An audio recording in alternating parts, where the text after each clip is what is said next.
베드로전서 5장 1절로 7절 말씀 가지고요. 하나님의 능하신 손 아래에서 겸손하라 라는 제목으로 말씀의 은혜 나누도록 하겠습니다.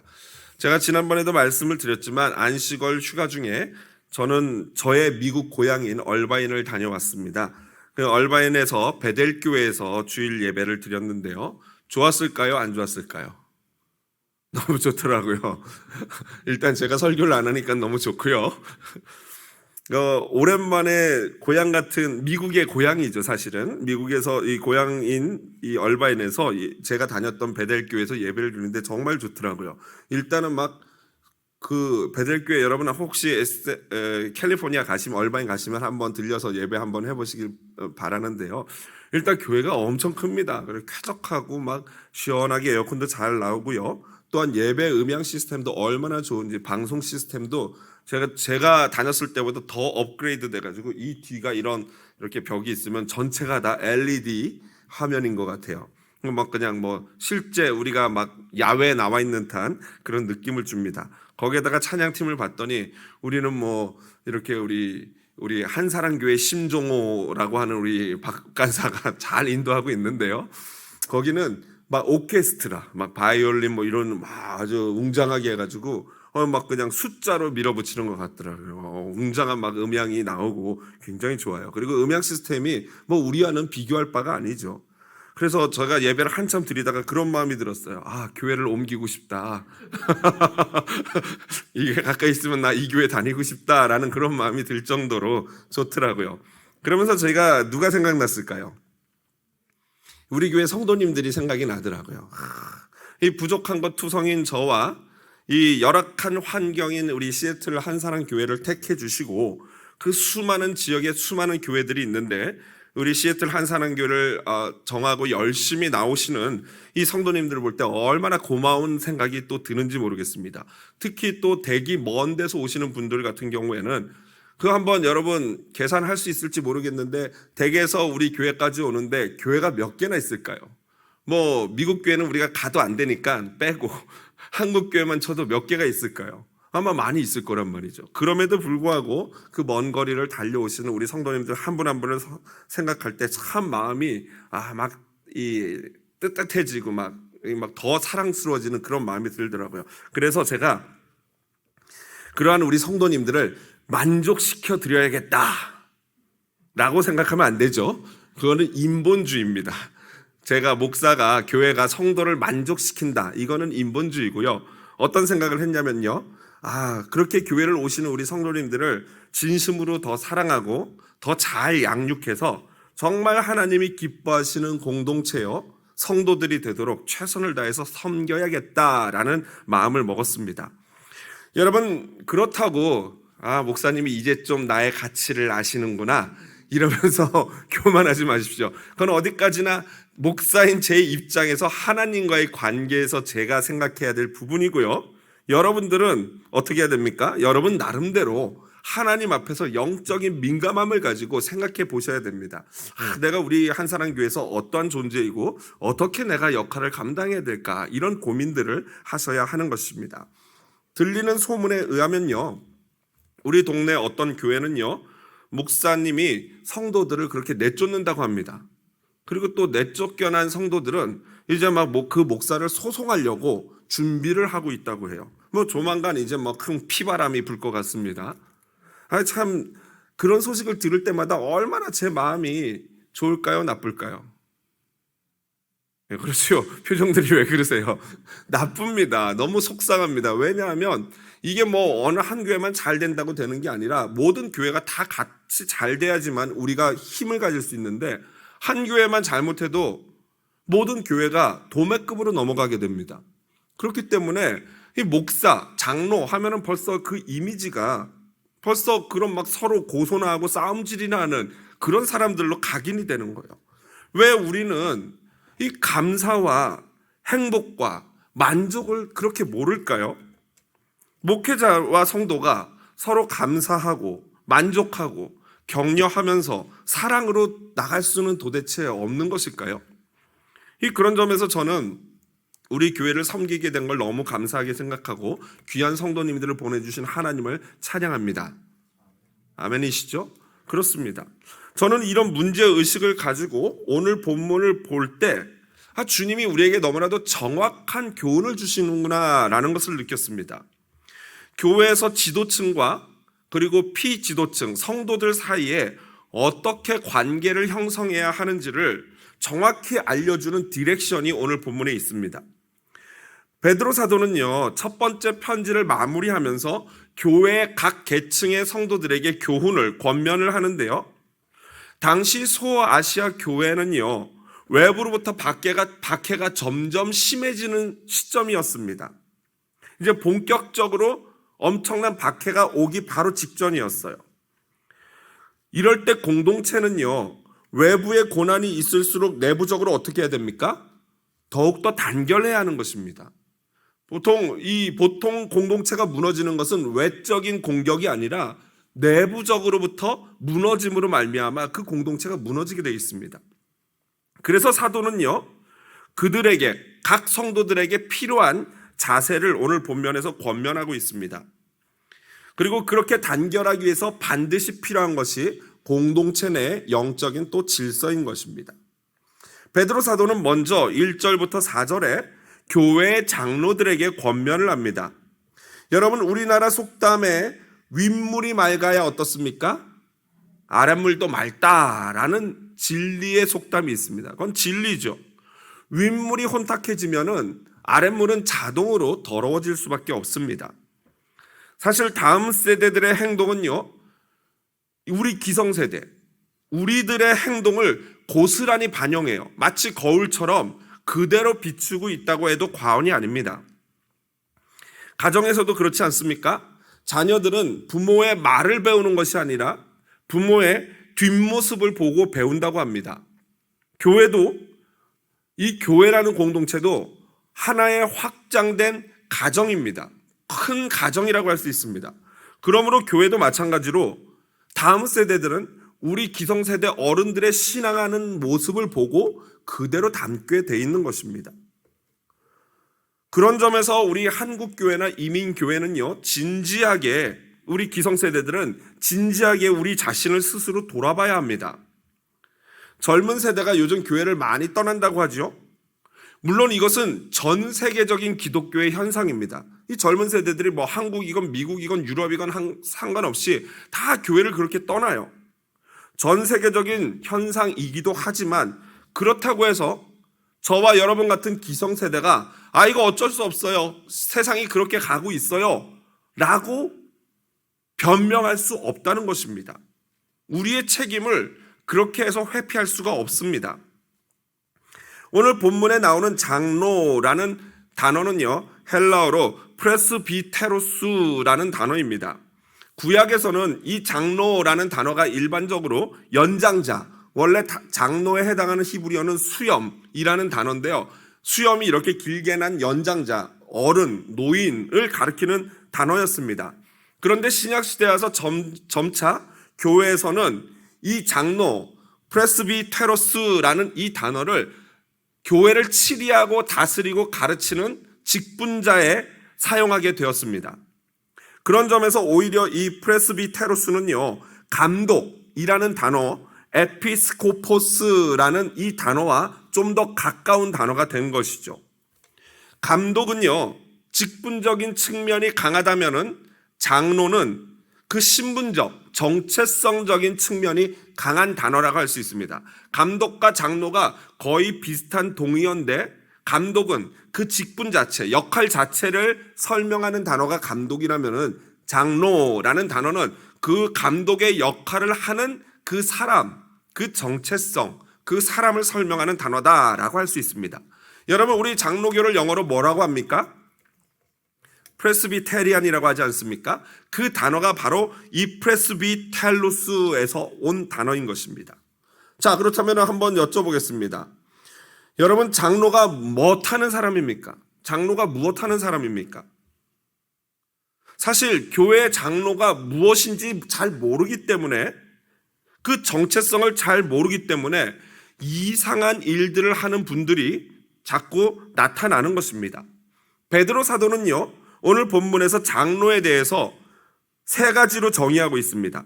먼저 1절에 보면요, 너희 중 장로들에게 권하노니 하면서 첫 번째로 장로가 어떤 사람이냐, 나는 함께 장로된 자요 라고 말합니다. 사도인 베드로는요, 사도인 자신과 사도가 아닌 일반 평신도 장로를 구별하지 않고 있어요. 구분하지 않고 있어요. 실제로 여러분, 이 목사도 일종의 장로입니다.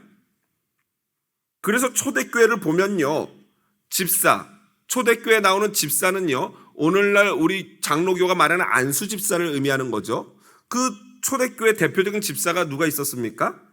그렇죠. 스데반과 빌립 집사가 사도행전에 나오지 않습니까? 그런데 그분들이 뭐 했어요, 보면? 설거지 했나요? 아니에요. 그분들은 뭐 했습니까? 말씀을 증거했어요. 말씀을 전했어요.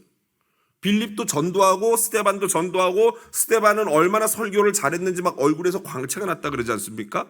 빌립 집사도 그 에디오피아 내시에게까지 가가지고 그 말씀을 전하고 세례를 줬어요, 심지어. 그러니까 초창기 초대교회는요, 이 사도들과 집사가 있었지만 특별히 그것이 아주 특별하게 전문적으로 딱 무자르듯이 구별되지는 않았다라는 걸 볼 수 있습니다. 그저 사도는 예수님이 직접 선택해가지고 예수님과 3년 동안 동고동락하면서 배운 12명, 나중에는 뭐 한 명, 누굽니까? 이 유다가 탈락하게 되고 다른 마띠아로 채워지는 그런 일들이 있지 않습니까? 그런 이 사도들 외에 나머지 이 집사나 이런 분들을 그 동일한 사역을 감당하는 사람으로 보았던 것입니다.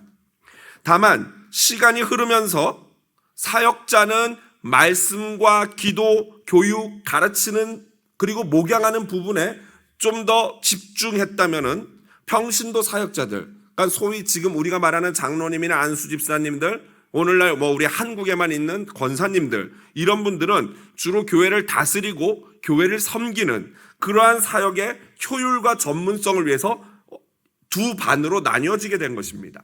그래서 목양을 담당하는 목사 장로, 그리고 치리와 섬김을 담당하는 장로반, 목사반, 장로반, 이렇게 두 개로 구별이 됐던 것입니다. 하지만 제자 훈련하는 교회는요, 평신도가 구역에서 작은 예수가 되어서 목회자의 역할을 감당합니다. 그렇다고 뭐 목사 같은 막 권위 이게 아니라 목사가 하는 그 사역을 작은 이 하나 단위의 교회라고 할 수 있는 구역에서 그 일을 감당하는 것입니다. 여러분, 이것은요 매우 중요한 성경적인 개념입니다. 이것은 제자 훈련하는 교회의 굉장히 중요한 철학이고, 그리고 이 철학은 어디서 왔냐면 성경에서 온 것입니다. 성경은요 목회자와 평신도를 하나님 앞에서 절대로 구분하지 않습니다. 이것은 그래서 오늘 베드로가 사도가 말하기를 나는 함께 장로된 자요 라고 평신도 장로들에게, 사역자들에게 말하고 있는 것입니다. 이것은 베드로 사도의 겸손함과 격려의 메시지라고 할 수 있습니다. 나는 사도고 당신들은 평신도다 라고 말하는 게 아니라 당신들과 나는 같습니다. 우리는 같은 동역자고 하나님의 일을 감당하는 사역자입니다 라고 격려하고 있는 것입니다. 두 번째로 베드로는요, 그들과 함께 장로된 우리 장로들은 무엇하는 사람인가? 뭐라고 다 있습니까? 그리스도의 고난의 증인이요 라고 말합니다. 장로, 직분자들은요, 예수님의 고난을 목격하고 그리고 그와 함께 순교할 수 있는 자여야 하는 것입니다. 여기서 말하는 고난의 증인이라는 헬라어가 말투이스인데요, 이 증인이라는 것은 법정 용어예요. 그런데 법정 용어인데 어느 정도까지 증인이냐면은 바로 순교자를 뜻할 때 이 말투이스라는 단어를 씁니다. 그러니까 예수님을 증거하되 어디까지 증거하라는 거예요? 죽을 때까지. 목숨 걸고 증거하라는 거예요. 그러니까 증인과 순교자는 같은 말이라는 거예요. 내가 그리스도의 증인입니다 하면 나는 순교하겠습니다. 예수님을 위해서, 그 예수님의 복음을 위해서 나는 내 목숨도 바칠 수 있습니다. 이게 증인이에요. 그러니까 그리스도의 증인이라고 우리가 말하려면 죽기까지, 순교하기까지의 마음에 적어도 준비는 되어 있어야 하는 겁니다. 실제로 그 상황이 왔을 때 어떻게 할지는 모르지만 베드로처럼 적어도 나 주님을 위해서 죽겠습니다라고 말할 수 있어야 한다라는 것입니다. 그리고 실제로 사도들이 다 어떻게 했습니까? 실제로 다 예수님, 그 당시에는 다 도망갔지만 성령 충만 받고 나서는 모두 다 결국에는 예수 그리스도를 위해서 순교합니다. 증인이 되었습니다. 그리고 그 결과가 바로 오늘날 우리 교회들, 기독교가 존재하는 이유인 것입니다. 그리고 마지막 세 번째로 장로란 어떤 자인가? 바로 나타날 영광에 참여할 자다라고 말합니다. 주님과 사도와 함께 고난을 받는 자는 무엇도 같이 받게 됩니까? 고난과 함께 영광을 같이 받게 됩니다. 여러분, 그래서 의미 있는 거 아니겠습니까? 죽도록 고생만 하고 그냥 죽어서 끝 하면은 우리가 정말 하는 이 일들이 의미가 없어요. 그런데 이 땅에서 고난을 받고 주님을 위해서 박해를 받으면 받을수록 나중에 얻는 영광은 어떻다고요? 비교할 수 없을 정도로 크다는 거예요. 그러니까 no cross, no crown입니다. 이 땅에서 주님을 위해서 고난 당하는 것은 결코 공짜가 아니라는 거예요. 그런 점에서 지난주에 참 마음이 아픈 게 제가 질문 드리지 않았습니까? 과연 우리가 주님을 위해서 희생하고 고난받은 게 도대체 뭐가 있냐는 거죠. 여러분, 오늘 한번 생각해 보십시오. 지난번에도 제가 고백했지만 주님을 위해서 고난받은 건 1도 없어요.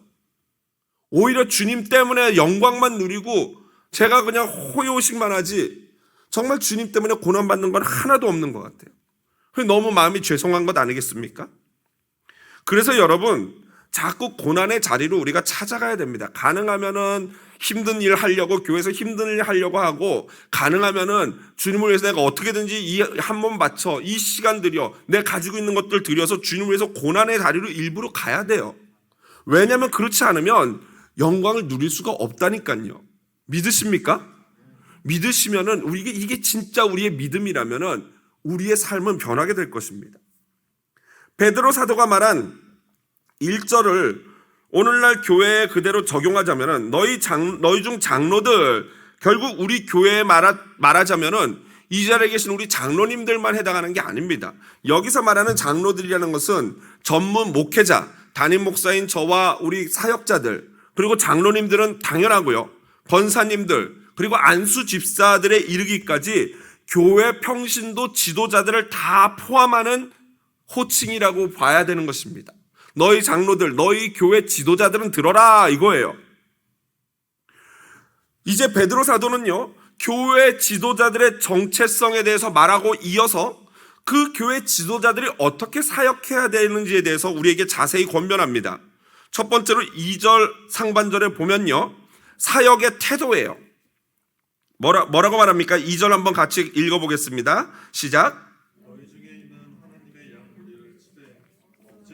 거기까지요. 혹시 여기 보면은 여기 거의 다 대부분이 이제 우리 교회 지도자급이에요. 다 거의 여기 계신 분들 한 분도 빠짐없이 지도층이라고 할 수 있어요. 우리 젊은 청년도 계시지만 이분들은 그 청년에서 지도자예요. 그러니까 여기 계신 분들은 다 지도자들이시고 구역장이고 직분자들이시는데 이 가운데 혹시 억지로 하는 분 계십니까? 나 장로 억지로, 나 권사 억지로, 나 안수집사 억지로. 여러분, 진짜 제가 진심으로 말씀드리는데요, 여러분의 영혼을 위해서 저를 찾아와서 심각하게 상담하셔야 됩니다. 그런 분이 계시면. 여러분 생각해 보십시오. 제가 이 목회를 하는데 억지로 해요. 막 죽지 못해요. 이 목구멍이 포도청이라고, 이놈의 그냥 죽지 못해. 내가 진짜, 새벽 예배를 내가 반드시 없앤다. 막 이러면서 한다고 해보세요, 여러분. 예? 그러면 저와 여러분이 행복하겠습니까? 아니죠. 절대 행복할 수가 없겠죠. 그렇다고 힘들지 않다는 게 아니에요. 힘들어도 그거를 억지로가 아니라 기쁨으로, 이게 내가 살 길이다. 저는 정말 그렇게 생각해요. 새벽 기도회 하면서 이게 내가 살 길이다. 하나님 앞에 내가 살 수 있는 숨통이 여기 있다라고 생각을 합니다. 아멘이시죠? 그런데 어떤 분들은 안 나오시네요. 부담 갖지 마십시오. 제가 새벽 기도에 사실 목사 중에 저처럼 새벽 예배를 강조 안 하는 목사가 없어요.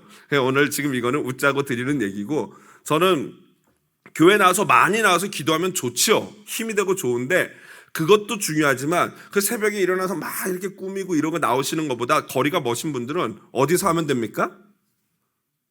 댁에 사시면 돼요. 댁에서. 그게 밤이든 새벽이든 그 시간을 정해가지고 정해진 그 시간에 내가 정말 약속된 하나님과의 그 자리에서 기도하면 될 줄로 믿습니다. 그거 하나님이 새벽 기도 나온 거로 쳐주신다니까요. 믿으십시오. 이건 진실입니다. 그러니까 여러분 자유함을 누리시고 어느 곳에 있든지 내가 있는 그곳을 골방으로, 새벽 기도의 골방으로 만드시기를 주님의 이름으로 부탁을 드립니다. 아멘. 자, 자원함이 아니고 우리가 직분을 맡았는데 억지로 한다면요, 그거는 빨리 저와 상담을 하고 조치를 해야 됩니다. 왜냐하면요, 성도는 사역자의 것이나 지도자들의 것이 아니기 때문이에요. 성도는 누구의 것입니까? 아멘. 하나님의 자녀예요. 하나님의 양이고 하나님의 것입니다. 그러므로 우리가, 여러분, 내 자식은 내 마음대로, 내 자식도 내 마음대로 하면 안 되지만 그냥 일반적으로 내 자식은 내 마음대로 해도 별로 부담이 없죠. 그런데 만약 누군가가 본인의 자녀를 저에게 한 달간 맡겼다고 해봐요. 그러면 내 자식이 신경 쓰입니까? 남의 자식이 신경 쓰입니까? 내 자식보다도 맡은 그 자식이 훨씬 더 신경이 쓰이는 게 일반적으로 정상적인 거예요. 우리는 이 자리에 계신 지도자들은 누구의 자녀를 맡고 있냐면, 누구라고요? 왕의 자녀를 맡고 계세요. 그냥 거지의 자녀를 맡아서 대충 하고 그냥 때우는 게 아니라 왕이신 하나님의 자녀를 맡고 있는 거예요. 그런 점에서 부모도 마찬가지예요. 왕이신 하나님의 자녀를 대신 맡고 있는데 어찌 그거를 억지로 내 마음대로 할 수 있냐는 말이죠. 그거는요, 본인에게도 해롭고 하나님의 양 성도들에게도 해로운 거예요. 그러므로 오늘 사도 베드로께서 권면하십니다. 억지로 하지 말고 하나님의 뜻을 따라 자원하는 마음으로 하라 라고 권면하십니다. 여러분, 빨리 마음을 자원하는 마음으로 바꾸든지 아니면은 직분을 내려놓든지 해야 돼요. 둘 중에 하나를 해야 돼요.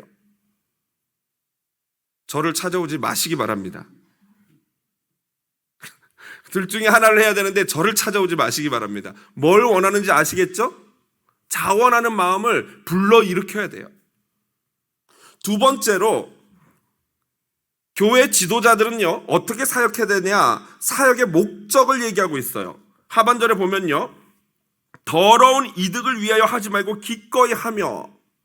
사역자들 역시 물질이 없으면 살아갈 수 없기 때문에 분명히 사례를 받습니다. 그렇다고 해서 이 목회자가 돈이 목적이 돼서 사역을 하면은 그거는 사역을 않고 비즈니스를 하는 게 낫습니다. 돈 벌려고 사역을 하면요, 그런 사역자들은 필요가 없어요. 돈이 필요 없다는 게 아니에요. 돈이 필요합니다. 물질이 필요해요. 그래서 교회가 목회자들의 생활을 책임집니다. 책임지는 이유가 뭐예요? 목회에 집중하라는 거예요. 온 마음과 힘을 목회에 쏟아서 하나님의 자녀들을 잘 섬기라는 거예요. 이 자리에 계신 사역자들은 특히 명심해서 들으시기를 부탁을 드리고요. 우리 장로님들, 직분자들 역시 마찬가지입니다. 사례를 받지는 않지만 하나님이 이 직분을 주신 이유는 그렇게 하라고, 정말 더러운 어떤 내 명예나 내가 교회 주인이다, 내가 잘났다, 이런 어떤 뽐내기 위해서 사역을 하는 게 아니라 정말 하나님이 주신, 맡기신 귀한 직분이기 때문에 감사함으로 하라. 이게 바로 오늘 사도 베드로의 부탁입니다. 그래서 오늘 뭐라고 말하냐면요, 기꺼이 더러운 이득, 돈이나 명예, 내 유익을 위해서 하지 말고 기꺼이 프로디모스, 즐겁게 마음의 열정을 가지고 하라는 거예요. 마지막 세 번째로 사역의 방법이 3절에 나와 있습니다. 같이 한번 읽어보겠습니다. 3절, 맡은 자들에게. 가끔가다 교회 직분을 회사의 직분처럼 착각하시는 분들이 간혹 계셔요. 여러분, 그거는 잘못돼도 너무 잘못된 것입니다. 소위 말하는 갑질이죠. 내가 장로네, 내가 권사네, 내가 안수집사네, 내가 목사네 하면서 성도들을 그 직분으로, 그 명함으로 그냥 누르려고 하는 것은 너무나도 잘못된 악한 행위인 것입니다. 오히려 어떻게 해야 됩니까? 사랑과 겸손으로 나에게 맡겨주신 하나님의 자녀들, 양을, 성도를 진심으로 사랑하고 돌봐야 합니다. 오히려 그렇게 안 하면 직분이 저주가 되는 거예요. 그래서 교회 지도자들은 본이 되어야 하는 것입니다. 그렇게 해야 하는 이유가 4절에 잘 나와 있는데요. 같이 한번 읽어보겠습니다. 그리하면 목자장이 나타나실 때 시들지 아니하는 영광의 관을 얻으리라. 아멘. 무슨 말이냐면요, 저를 비롯해서 우리 교회 지도자들은요, 월급사장 같은 거예요. 내가 주인이 아니에요. 다만 그냥 하나님이 맡겨주신 것을 그 맡겨진 직분에 따라서 감당할 뿐이라는 거예요. 그리고 마지막에는 목자장이 나타나셔서 심판을 하는데 가장 먼저 누구부터 해요? 목사, 장로, 직분자들부터 한다는 거예요. 그러니까 여러분, 예수님이 너희 중에 선생 되려고 하지 마라 라고 하신 말씀이 그 의미 아니겠습니까? 더 큰 심판을 받는다는 거예요. 여러분, 양들의 진짜 주인은 예수님이고 하나님이라는 걸 명심하고, 교회 지도자는 나는 단지 그거를 돌보라고 맡긴 청직이구나, 이 마음을 단 한순간도 잊어버리면 안 되는 것입니다. 그 마음을 잊어버리는 순간 타락하는 거예요. 그래서 교회가 마치 자기가 주인인 양 내쫓고 고소하고, 목사를 내쫓고 장로를 내쫓고 서로 그러는 거예요. 그게 바로 타락인 것입니다. 우리는 늘 주인을 의식하고 주인의 양을 잘 돌봐야 합니다. 그렇게 했을 때 마지막 날에 시들지 않는 면류관을 저와 여러분이 받게 될 줄로 믿습니다. 이제 5절부터 7절은요, 사도께서 젊은 자들에게 권면을 합니다. 여기서 나는 젊다, 손 들어보세요. 기준이 애매하죠. 우리 이명희 권사님도 손 드셨는데 할렐루야, 좋은 마인드예요. 여기서 젊은이들이라는 것은요, 직분을 가리키는 게 아닙니다. 말 그대로 하자면은 젊은 사람들을 그저 통칭하는 그러한 단어인데요, 굳이 이 말씀의 맥락에서 보자면은 교회 지도자들과 그 지도자들이 장로들로 대표되는 걸로 표현이 됐다면은 그들을, 지도자들을 따르는 팔로워, 그러니까 성도님들, 일반 성도님들을 가리키는 게 젊은이다라고 할 수 있을 것입니다. 결국 교회는요, 질서 안에서 지도층을 따르는 성도들과 목회자, 장로, 구역장 같은 지도자층으로 나뉘게 되고, 성도들은 그 지도자를 겸손하게 순종해야 한다라는 것입니다. 왜냐하면 그들이 더 뛰어나서가 아닙니다. 지도자들이 나보다, 젊은이들보다 뛰어나다? 그렇지 않아요. 꼭 그래서 세우신 것이 아닙니다. 그저 그것은 하나님이 교회 안에 세우신 질서일 뿐이에요. 그러므로 질서를 유지하기 위해서 우리는 온갖 노력을 다 해야 되는데, 여러분, 질서를 유지하기에 필요한 것이 무엇인지 아십니까? 바로 서로 겸손한 거예요. 서로 겸손한 것. 뭐라고요? 서로 겸손한 것. 한 사람만 겸손하면 되는 게 아니라 서로 겸손해야 돼요. 젊은이들이 어른들에게, 지도자에게 겸손해야 되는 것은 당연한 거고요, 마땅한 거고요. 그것도 하지 않으면 신앙인이 아니죠.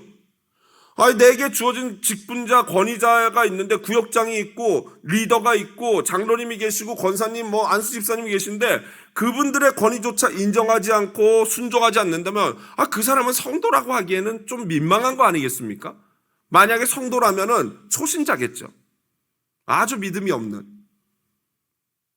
그러므로 여러분, 젊은이들, 평신도들은 당연히 지도자에게 겸손하게 순종해야 합니다. 그러나 그들만 그러는 게 아니라 지도자인 우리 역시도 겸손하게 그들을 잘 돌보고 해야 돼요. 이건 앞에서 계속 말씀드렸죠. 하나님의 자녀이기 때문에 우리가 그 사람들에게 겸손한 게 아니라 하나님 앞에 겸손해야 한다라는 것입니다. 그래서 여러분, 사도는요, 오늘 5절에 뭐라고 말합니까? 서로 다 같이요, 순종하고, 그 다음에 읽어보겠습니다. 장로들에게 순종하고, 그 다음에 다 서로 겸손으로 허리를 동이라. 다 서로. 이중적이지 않습니까? 모두 다예요. 모두 다. 서로. 다 서로. 같이 한번 해보겠습니다. 옆 사람을 보면서 다 서로. 그리고 뭐 어떡하라고요? 겸손으로 허리를 동이라. 여러분, 겸손으로 허리를 동이라. 누가 생각납니까? 뭐 어디서 이렇게 들렸는데요. 어느 날 예수님이요, 잡히시기 전날 밤 예수님이 어떻게 하셨어요? 허리를 동여 매시고, 앞치마 동여 매시고, 겉옷을 벗고 제자들의 발을 씻겼어요. 이게 겸손으로 허리를 동이는 거예요. 겸손으로 허리를 묶어야지만 남의 발을 씻길 수 있는 거예요. 여러분, 종들이 주인의 식사를 서빙하기 위해 앞치마를 두른 모습이 겸손으로 허리를 동이는 거예요. 그러니까 서로 내가 종이라고 여기고 서로를 서빙하기 위해서 빨리 앞치마를 두르라는 거예요. 여러분은 얼마나 겸손한 모습입니까? 그런데 간혹가다 교회에서 보면요, 서로 앞치마를 안 두르려고 이렇게 먼 산 쳐다보는 분들이 많이 계셔요. 좀 딱 뭔가 이거 보면 눈치 있지 않습니까? 이거 내가 들어야 될 것 같은데 할 때 이렇게 막 억지로 이렇게 돌리는 분들 간혹 계세요. 그러면 되겠습니까? 여러분, 오늘 잠언 3장 34절을 사도께서 인용하고 계세요. 한번 화면 보면서 같이 읽어볼까요? 큰 목소리로 읽어보겠습니다. 진실로 아멘. 5절 하반절에 교만한 자를 대적하시되 겸손한 자들에게 은혜를 주신다. 바로 이 잠언 말씀을 그대로 인용한 것입니다. 그러므로 여러분, 우리는 하나님의 능하신 손 아래 겸손해야 합니다. 아멘. 6절, 그러므로 하나님의 능하신 손 아래서 겸손하라. 아멘. 여기서 하나님의 능하신 손 아래라는 표현은요, 바로 모든 일의 주권자 되시는 하나님의 능력을 의미하는 것입니다. 그러니까 일이 잘 되건 일이 안 되건 모든 것이 하나님의 주권 아래에 있다, 손 아래에 있다는 것을 믿고 인정할 때 어떻게 되는 거예요? 겸손할 수 있다는 거예요. 그럴 때 겸손해지는 거예요. 특별히 당시 초대 교인들에게는요, 말도 안 되는 억울한 일들이 많이 있었어요. 고난이 있었어요. 그럴 때마다 그들은 하나님의 능하신 손 아래, 곧 하나님의 주권을 믿고 바라는 그 겸손한 마음을 가짐으로 모든 고난과 모든 염려를 주께 맡길 수 있었던 것입니다. 왜냐하면 능하신 하나님께 염려를 맡기기만 하면 하나님이 어련히 알아서 모든 것 다 해결해 줄 거야 라는 믿음이 있었기 때문이에요. 7절이죠. 같이 한번 7절 읽어보겠습니다. 너희 염려를 다 주께 맡기라. 이는 그가 너희를 돌보심이라. 아멘이십니까? 아멘이시죠. 이것은 또 시편 55편 22절을 인용한 말이에요. 같이 한번 읽어보겠습니다. 화면 보면서 내 짐을 여호와께 맡기라. 그가 너를 붙드시고 의인의 요동함을 영원히 허락하지 아니하시리로다. 아멘. 여기서 맡긴다라는 것은 던져버리는 거예요. 그냥 여러분, 교회의 문제, 우리 성도들의 문제가 뭡니까? 교회 올 때는 여기 이 자리에 와서는 눈물로 하나님께 나의 모든 짐을 내려놓습니다. 주님, 너무 힘듭니다. 이 무거운 짐, 내 염려를 주님께 드리오니 주여 받아주시옵소서 라고 믿음으로 기도를 해요. 그리고 예배가 끝나면 어떻게 합니까? 맡긴 물건 찾아가듯이 다시 시작을 가져가요. 이게 문제예요. 던져버리래요. 잊어버리래요. 그냥 기도했으면은, 하나님께 믿음으로 기도했으면은 하나님이 해주실 걸 믿고 믿음으로 염려를 던져버리기를 주님의 이름으로 부탁을 드립니다. 하나님이 분명히 오늘 약속하지 않습니까? 그가 너희를 돌보심이라. 사도 바울도요, 베드로와 동일한 권면을 우리에게 하지 않습니까? 너무나 잘 아는 유명한 빌립보서 4장 6절 7절 같이 큰 목소리로 읽어보겠습니다. 아무것도 염려하지 말고 다만 모든 일에 기도와 간구로 너희 구할 것을 감사함으로 하나님께 아뢰라. 그리하면 모든 지각에 뛰어난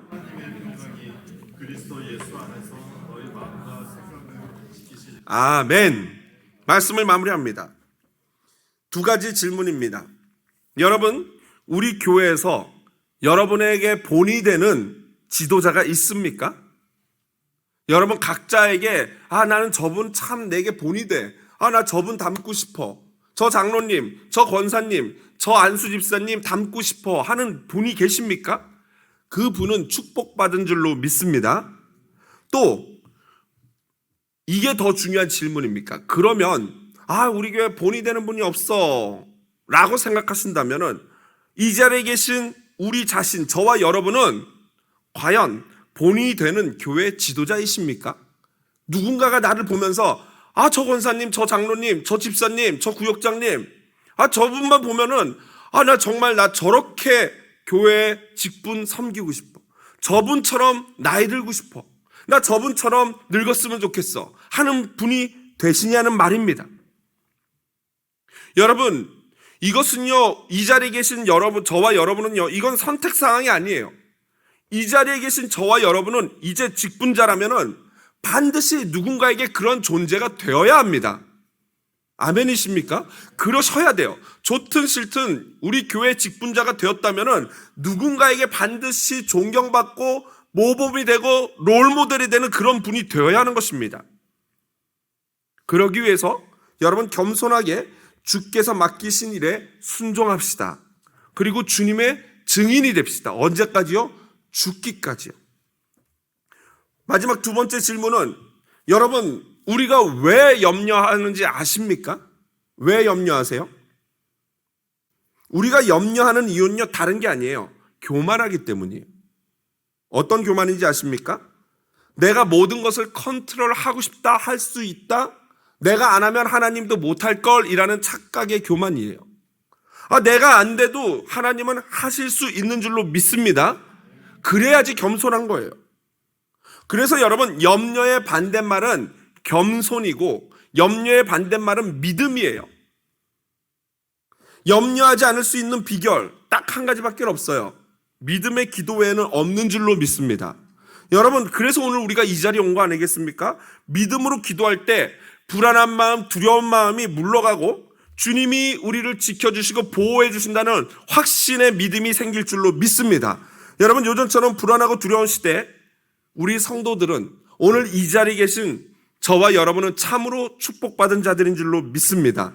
오늘도 주님이 저와 여러분의 마음과 생각을 지켜주실 것이에요.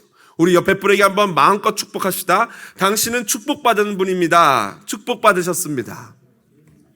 모든 염려를 주께 맡깁시다. 우리 같이 찬양하겠습니다.